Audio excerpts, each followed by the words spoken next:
The day of the wedding was fast approaching, and the palace was buzzing with excitement. Queen Zai had spared no expense, and preparations were underway for what was sure to be the grandest celebration our village had ever seen.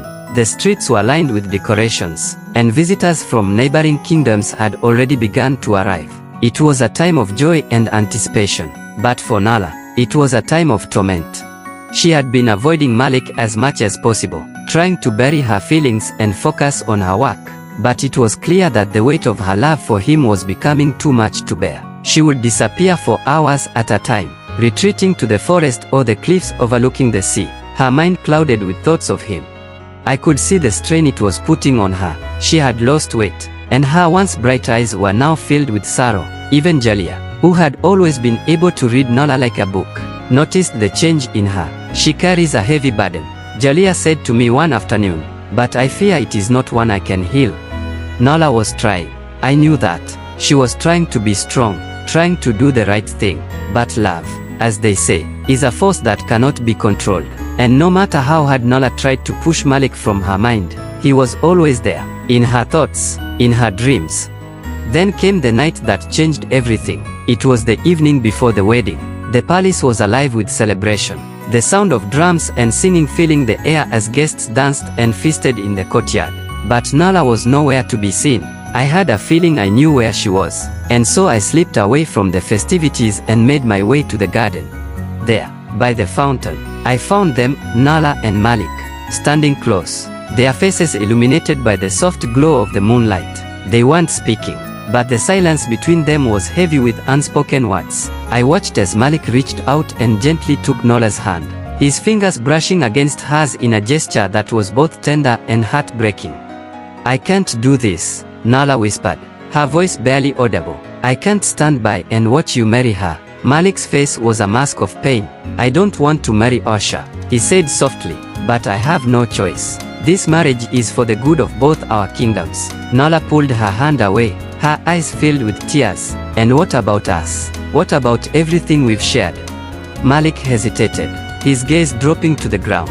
"I love you, Nala," he admitted, his voice thick with emotion. "But my duty is to Osha. I can't betray my people." Nala shook her head, her tears falling freely now. "I can't watch you marry her," she repeated, her voice breaking. I wanted to look away, to give them their privacy, but I couldn't.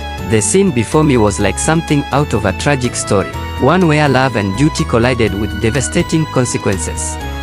As I stood there, hidden in the shadows, I heard Malik speak again, his voice low and desperate. "Then let's leave," he said. "Let's run away, tonight, before the wedding. We can start a new life, far from here. No one will ever know." My heart skipped a bit.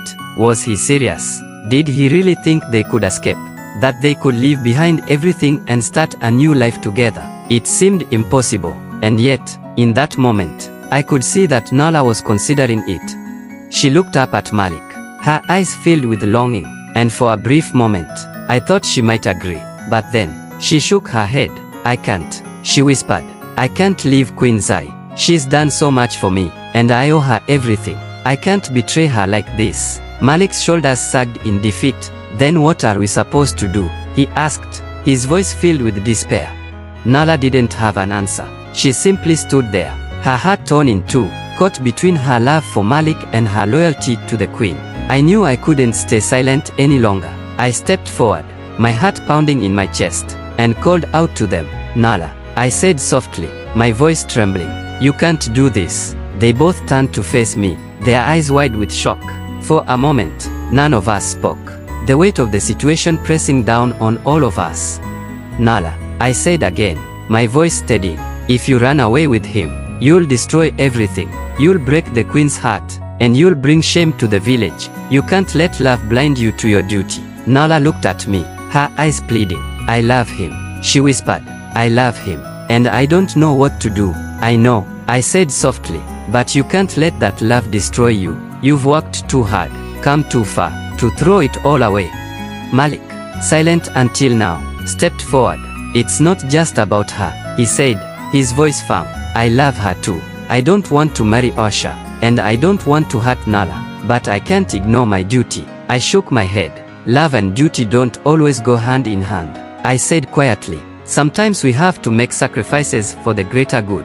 You both know that. Nola's shoulders slumped, the weight of my words sinking in. I don't know what to do, she said again, her voice barely a whisper. I stepped forward, placing a hand on her shoulder. You have to let him go, I said softly. It's the only way.